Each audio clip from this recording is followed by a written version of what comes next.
Thanks, Kragen. How are you? I'm good. How are you? Very good, very good. Thanks so much for taking some time to chat with me. Um, I, Yeah, no I, problem. I'll fully admit right now, Heathen, I'm a bit of a latecomer. Been getting into you guys over the last couple of years, but Okay.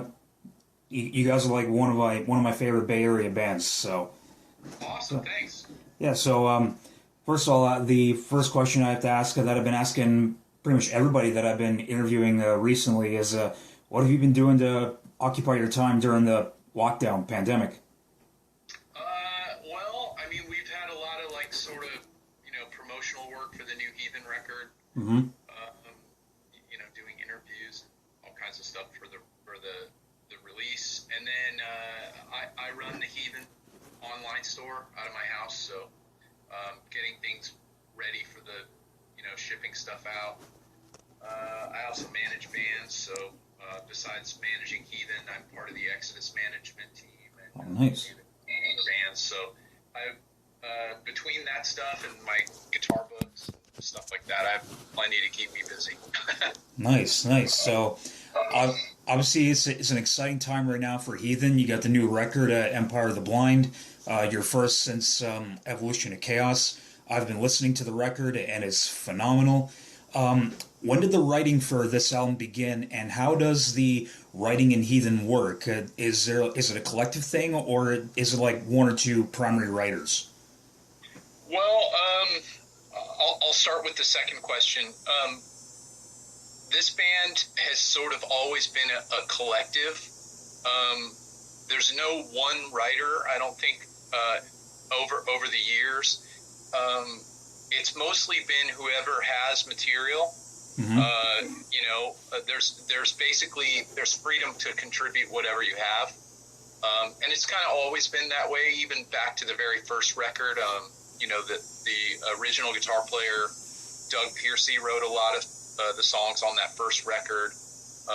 There were lyrics written by a guy that wasn't even in the band. Hmm. So, I mean, it's always kind of been a collective. I think over the years, at least for the second and third records, Lee had to do a lot of the writing. Maybe it was just that he had more material. I contributed three songs to the Evolution of Chaos, and for this one, I actually wrote all of it. I wrote all the music and all the lyrics. Oh, wow. I had a ton of music ready. There was even a song written for the record that we didn't record. Hmm. So I had a lot of stuff ready, and we kind of talked about it as a group. Lee and David and I, and they liked what I had written, and we decided to go for it. So we recorded the record. Basically, spent all of last year recording, but the materials I had started writing back in 2012 when we signed with Nuclear Blast. Right. So unfortunately, we had a few years there where we couldn't really do much.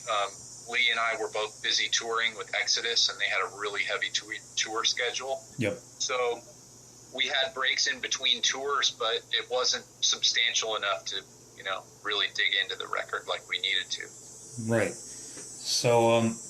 One difference with this record that I noticed when I compare Evolution and Empire is that Evolution had more longer songs, whereas this time around they're more concise and a little shorter. Was that a conscious decision? Yeah, actually, when we were on tour for the Evolution of Chaos, probably back in 2012, started talking about the next record. And one of the things that we had decided was that we kind of wanted to see if we could mix the songwriting and the epic feel from like Victims of Deception and the Evolution of Chaos, but put it into the shorter song structures from Breaking the Silence. So that's basically what we tried to do with the new record. Awesome. And will there be a music video for the record? And if so, which song were you thinking? Well, we have lyric videos for two songs already. We've got a lyric video for The Blight, and one that's kind of like half music video, half lyric video. It's like a 3D thing for the title track, Empire of the Blind. Mm-hmm. We have a video for one more song, which will be coming out with the album, and that's for Sun in My Hand. It's not a lyric video. All It's right. just Yeah, So that's a great song. And thanks. speaking of great songs, probably my favorite track on the record right now is "Devour." Like that track is the riff from hell, and I just get off on all that stuff. Tell me about this one. How did this song come about? I actually had that. I've had that song for a long time. I probably have had that since like 2014 or 15. It's one of these. It's one of the songs that I kind of. It kind of came quickly. I had the main sort of, I guess, verse riff, um, which is this crazy pull off thing with a bunch of crazy picking too. Hmm. I had it and I thought it sounded really cool, um, and that song came together pretty quickly, even just the lyrics.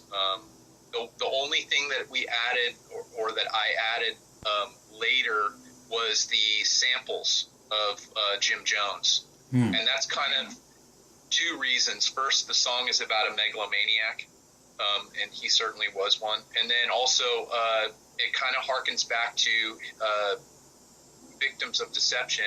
There was a lot of samples in the song "Hypnotized," and that was all Jim Jones also. So it's kind of a little bit of a tie-in there. Yeah, yeah, Um, awesome. but yeah, that song came together pretty quickly, and it ended up coming out really cool. The middle section is, if you listen to it in headphones, the guitars are doing different things, Yep. and it's pretty interesting. So Yeah, for sure.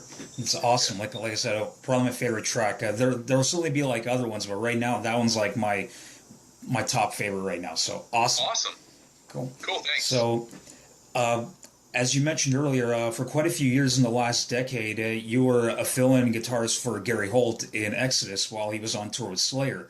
What were some of your favorite tours with Exodus, and what were some of your favorite songs to play? Um, Favorite tours. I loved the Battle of the Bass tour. That whole group of people. It was Exodus, Obituary, and in Europe it was Prong Yep. and King Parrot, Right. and then in the States I'm pretty sure it was Power Trip, if I'm Yep. remembering right. No matter whether it was the European version or the American version, the camaraderie between all the bands was really great. Mm-hmm. We just, we had a good time on on both of those tours. I only got to do about half of the American tour because Gary was free for the other half. Yep. But really enjoyed that one. God, there were so many. We did a lot. The one that we just did with Death Angel, not the Battle of the Bays, or not. What is Bay Strikes Back? I don't Oh know. yeah, There's yeah, so many Bay. yeah. Bass Strikes Back. Yeah. I didn't do the Bay Strikes Back tour. There was a tour before that where we did that. That was really fun too. We shared the bus with them. There were so many. I mean, so many great tours and experiences. I was really lucky to be a part of that. Absolutely. As far as like favorite songs to play, I mean, I've been a huge Exodus fan since before Bonded by Blood came out. So for me, like, I always loved playing the Toxic Waltz. It's just fun. Playing Blacklist, while it's not actually the most like interesting guitar song to play, Yeah. it was really great interacting with the crowd on that song. The crowd Absolutely. really was able to get into that song a lot. Obviously, playing Strike of the Beast, and getting to see the Wall of Death Yep. every night was fun too. But so I love some of the newer songs, like the Ballad of Leonard and Charles was always Absolutely. fun to play too. So Absolutely. there were a Yeah. lot. I don't know if I could pick. And Ballad of Yeah. Leonard and Charles is one of my favorite songs of all time. So Yeah, that one's really cool. I really like that one. That's one that Lee wrote actually. So yeah. it was probably supposed to be a Heathen song. Yeah. Uh, Do you wish it was a Heathen song? yeah. I mean, he's contributed songs to the last few Exodus albums, and I'm sure. I mean, he's told me, he's like, yeah, that was supposed to be for Heathen. So Okay. it Nice. it happens. Yeah, for sure. Staying on the Exodus thing, given that you play with the band for many, many shows and tours, to me, I look at you like as a sixth member of the band from a fan perspective. If they asked you to do a guest solo on the upcoming album, would you be in?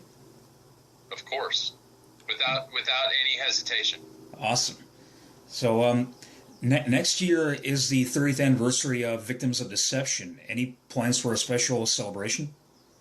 Yeah, actually, I started last year working on trying to get the rights to be able to do a reissue. Mm-hmm. It's complex because Roadrunner, the album or the label that originally released it, is owned by Warner Music now, and you know, it's kind of been a little bit of a complicated process, but I more or less have things organized to be able to, for us to do a reissue, and it would come out probably on my label or whatever, but it would be a band self-release. We already have the original mixes, so we can do a proper remaster. The last one that was remastered, and they had that gold CD, I have a copy of it. Those are what's called a digital remaster, and what that means is they took the original CD and then they remastered from the mastering that was already done. Right. But we would go back to the mixes and do a proper remaster from scratch. So it's the same mix, same, Lee loves the album mix, so we wouldn't change that, but it would be a proper remaster. I have the artwork. Roadrunner changed the colors of the artwork quite a bit for the album release. The original painting is much darker and more ominous looking, so we're going to have the original sort of feel to the artwork, and it's going to be really cool. I want to do like a vinyl release and then some type of CD with bonus materials, whether it's a live show or, maybe even a documentary like we did before, although that was complicated for the Evolution album. But we'll see. I'm going to try and work on something special for it for next year for the anniversary. Awesome. Looking forward to that. I don't think we'll be playing in its entirety or anything. Lee can't remember some of the riffs. Right. Yeah, for sure. And last question, as far as touring goes, if gigging and touring becomes a thing again in the new year, what are some of the touring plans for the new record? Can we expect to maybe see you guys appear anywhere in Canada? Well, we would obviously love to do that. We had the original release date. The album would have been out back in June if we had, if it wasn't for COVID-19. Yeah. And we were supposed to be on tour from April through September. Right. So, unfortunately, that's all changed with COVID-19, and we're kind of investigating, tour opportunities now. We're trying to stay positive, but at the same time, it seems like it's going to be really difficult. Yeah, for sure. I mean, post COVID-19, I think it's probably going to take a couple years for the touring circuit to get back to normal. Yeah. So we'll see. We're going, like I said, we're staying positive. We're going to work on anything we can. If we do a North American tour, we definitely want to come to Canada, and we definitely want to be part of a really good, tour package. Yeah, for sure. So we'll be working on it for sure. Awesome. So we haven't been to Canada since, I don't know, I think we did a few Canadian dates on the Destruction tour that we did back in 2010. 11? When they had Day of Reckoning out, right? That's correct. Yep. Yep. Yeah, that tour didn't come through here where I am in Toronto, but I heard stories. I talked to Schmier a bunch of times, and he's always great. And so hopefully, if you guys can get on like a great package and come through here, I'll be in that crowd for sure. Awesome. Can't wait. All right. So, Kragen, I just want to say thank you again for taking the time. That's all I got for you. I wish you all the best with the new record. It's amazing. Everyone watching this, go pick up the record when it's out, and we look forward to seeing you guys on the road soon. Cool, man. Thanks again for having me on. Excellent. All right. Stay safe, Kragen, and we'll see you soon. All right. Okay. See you, man.